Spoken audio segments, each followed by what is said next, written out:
KGBV principal Soumya కోన రవికుమార్పై ఆరోపణలు చేసిన తర్వాత ఆ అంశం సంచలనంగా మారింది. ఆమె చూపించినటువంటి ఆధారాలుగా చెబుతున్నటువంటి స్క్రీన్ షాట్ ఏదైతే ఉందో ఆ స్క్రీన్ షాట్ పై ఎలాంటి ఆధారాలు లేవు, దాని మీద ఎలాంటి యాక్షన్ తీసుకునే అవకాశం లేదని చెప్తున్నారు. ఆయనతో పూర్తి వివరాలు తెలుసుకుందాం. దీని వెనక ఏం జరిగింది, అసలు ఏంటనేది అడిగి తెలుసుకుందాం. సార్ చెప్పండి, అసలు ఆ స్క్రీన్ షాట్ చూపిస్తున్నారు, ఆ స్క్రీన్ షాట్ ఆధారంగా చూపిస్తున్నారు ఏమండి? ఏంటో స్క్రీన్ షాట్ మీరు చూశారు కదా. నేను అధికారులతో సమీక్షలు చేసేటప్పుడు ఒక్కోసారి ప్రత్యక్షంగా చేస్తాను, ఒక్కోసారి ఎలక్ట్రానిక్ మాధ్యమాల ద్వారా కూడా చేస్తాను. ఇప్పుడు అందరూ ఆ ఫెసిలిటీని యూజ్ చేస్తాం. వీడియో కాన్ఫరెన్సులు, జూమ్ కాన్ఫరెన్సులు, అలాగే గూగుల్ మీట్ కాన్ఫరెన్సులు, అలానే సెల్ కాన్ఫరెన్సులు ఇవన్నీ చేస్తాం. అక్కడ ఉన్న సంఖ్యను బట్టి ఏ కాన్ఫరెన్స్తో మాట్లాడాలంటే మాట్లాడతాను.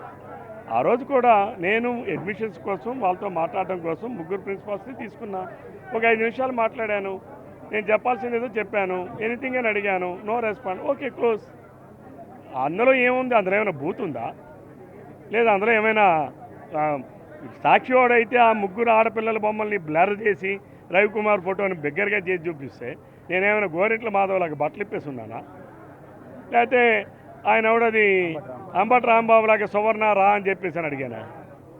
నేను ఎవరిని 1-6 గంటలు రమ్మని కానీ అడిగాను. సార్, మీరు చెప్తున్నట్టు ఇక్కడ చాలా మంది కేజీబీ ప్రిన్సిపల్స్ కావచ్చు, సిబ్బంది కావచ్చు, చాలా మంది వచ్చి వాళ్ళందరూ కూడా మీకు సపోర్ట్ చేశారు. కానీ ఆవిడ ఒక్కరే ఎందుకు మిమ్మల్ని వ్యతిరేకిస్తున్నారు? అది ఎందుకు వ్యతిరేకిస్తున్నారో నాకేమో నన్ను అడిగితే వెళ్ళి ఆవిడని అడగాలి. ఆవిడ తన విధుల్ని తను సరిగ్గా నిర్వర్తించడం లేదు, పిల్లలకి సరైనటువంటి తిండి పెట్టడం లేదు, అడ్మిషన్స్లో చాలా అవకతవకలు చేశారు, దళితుల పిల్లలకు కూడా అడ్మిషన్స్ ఇవ్వలేదు.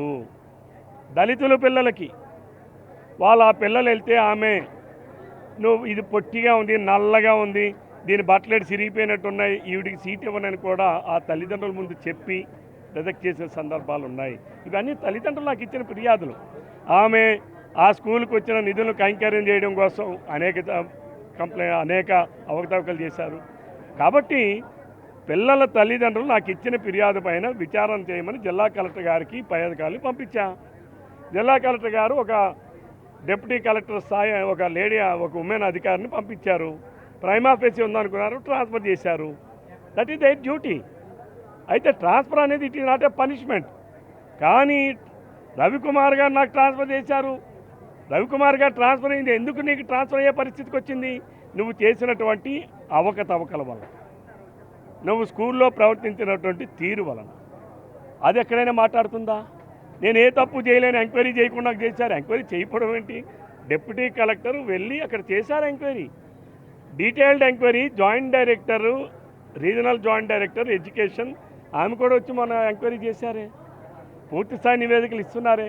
కానీ ఒక ఉద్యోగిగా ఉండి ప్రభుత్వ ఉత్తర్వుల్ని, కలెక్టర్ గారు ఇచ్చిన ఉత్తర్వులను ధిక్కరించే అధికారం ఆమెకు ఉందా ఉద్యోగిగా? నేను మెడికల్ లీవ్లో ఉన్నానని చెప్పి ప్రభుత్వ కార్యాలయం మీద ధర్నాకి వెళ్ళే అధికారం ఆమెకు ఉందా?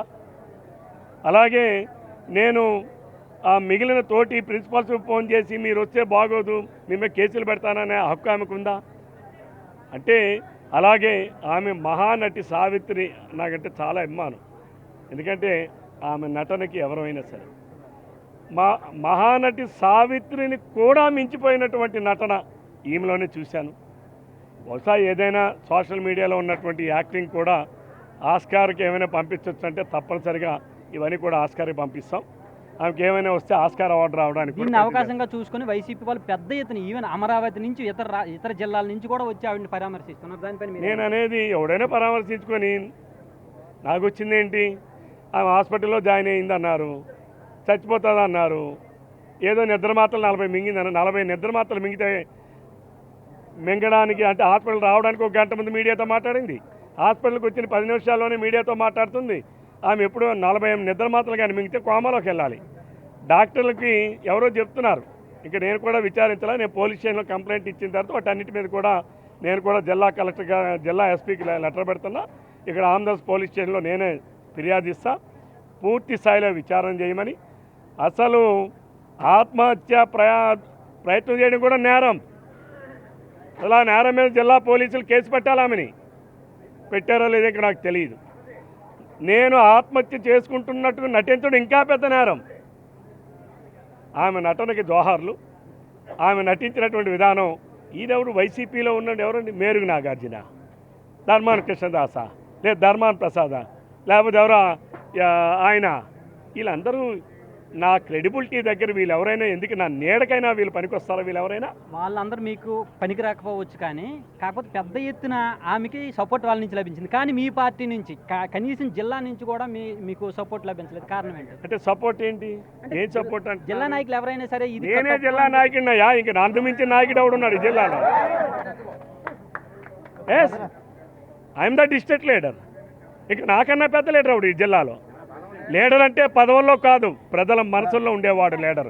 ఈ జిల్లా ప్రజల్లో ఉండేటటువంటి నేను నాకన్నా ఇంక పెద్ద లీడర్ అవుడు. మిగతా నాయకులు మాట్లాడుకోవడానికి ఏం కారణం ఏమంటారు? అరే కారణాలు ఎందుకయ్యా?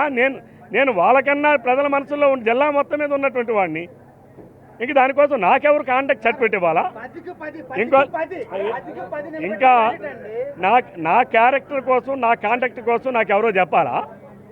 అంటే వాళ్ళు ఎవరో చెప్తే కోన రవికుమార్ అలాంటోడు కాదండి, కోన రవికుమార్ ఎలాంటోడండి, మంచోడండి, అలా మాట్లాడండి అని చెప్పి నువ్వు నాకు కాంటాక్ట్ ఇస్తారా? నా కాంటాక్ట్ నాకు ఇవ్వాల్సింది నా ప్రజలు, నా నియోజకవర్గ ప్రజలు. ఈరోజు నేను అమెరికా నుంచి తిరిగి వస్తున్న సందర్భంగా నా నియోజకవర్గం నుంచి నా ప్రజలందరూ వచ్చి ఈరోజు నాకు సంఘీభావంగా మేమున్నాం, నీకు అండగా ఉన్నాం అని చెప్పి ఈరోజు నాకు ముందు వచ్చి చెప్పారనంటే ఇంక అంతకన్నా ఏం కావాలి? ఈరోజు ఈ జిల్లాలో ఉన్నటువంటి కేజీబీవీలో పనిచేస్తున్నటువంటి ఉపాధ్యాయులు అందరూ కలిపి ఈరోజు ముక్త కంఠంతో వచ్చి మా వ్యవస్థలో పనిచేస్తున్న ఒక ప్రిన్సిపల్ వలన మీ క్యారెక్టర్ మీద మాట్లాడారు, మేము ఆమె తరపున మేము క్షమాపణ చెప్తున్నామని బహిరంగాన్ని చెప్పారు. అంతకన్నా ఏం కావాలి? ఇంకా ఎవరు ఇవ్వాలి కాంటాక్ట్? మీరు చెప్తున్న కుట్రలు అనేవి ఎంట జరుగుతున్నాయి, బయట జరుగుతున్నాయి. ఎంట జరిగినా బయట జరిగినా కోన రవికుమార్ నీడను కూడా తాకలేరు. పద అది చెప్తున్నారు కదా, కుట్రల్లో భాగంగానే తనపైన లేనిపోయిన ఆరోపణలన్నీ జరుగుతున్నాయి. అది ఇంట బయట అన్ని రకాలుగా జరుగుతున్నాయి. ఏం జరిగినా కానీ, ఎంతమంది ఎన్ని కుట్రలు జరిగినా కానీ కోన రవికుమార్ని ఎవరు ఏమీ చేయలేరని చెప్పేసి అంటున్నారు. కెమెరామెన్ నాగరాజుతో షణ్ముఖ్, బిగ్ టీవీ, శ్రీకాకుళం నుంచి.